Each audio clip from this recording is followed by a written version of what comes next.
ఇది I drop చాలా powerful కదా, ఇంట్లో వాళ్ళు ఎవరు వాడుకోవద్దు. నేను ఈరోజు ఐ హాస్పిటల్కి వెళ్తున్నాను.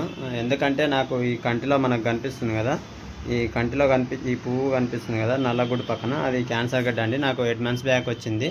నేను 8 months బ్యాక్ కంటికి చూపించుకుంటే అది క్యాన్సర్ గడ్డ, ఆపరేషన్ చేయాలి అని చెప్పినారు. సార్ దగ్గరికి వెళ్తే ట్రాన్స్ప్లాంటేషన్ అయింది కాబట్టి ఆపరేషన్ అంటే అది చాలా టైం పడుతుంది తగ్గడానికి, ఇమ్యూనిటీ పవర్ తక్కువ ఉంటుంది కాబట్టి సర్జరీ వద్దని చెప్పేసి మా సార్కి తెలిసిన ఫ్రెండ్ దగ్గరికి నన్ను పంపించాడండి.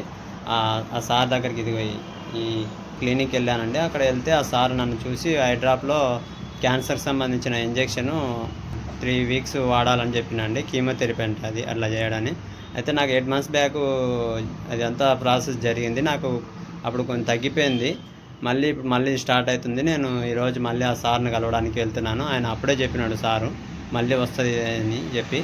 ఎందుకు అలా ఇంజెక్షన్తోనే మనం ఐ డ్రాప్స్ యూజ్ చేస్తేనే క్యాన్సర్ గడ్డ అనేది కరిగిపోతుంది, ఆ రకమైన కీమోథెరపీ అని చెప్పినాడు.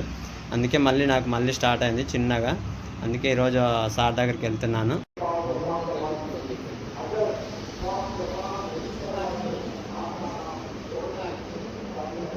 డాక్టర్ గారు చూశారండి. చూసి నాకు ఈ ఐ డ్రాప్లో ఇంజెక్షన్ అనేది మిక్స్ చేసి ఇచ్చాడండి. అది ల్యాబ్లో మిక్స్ చేయాలంట, దానిలో చేశాడు.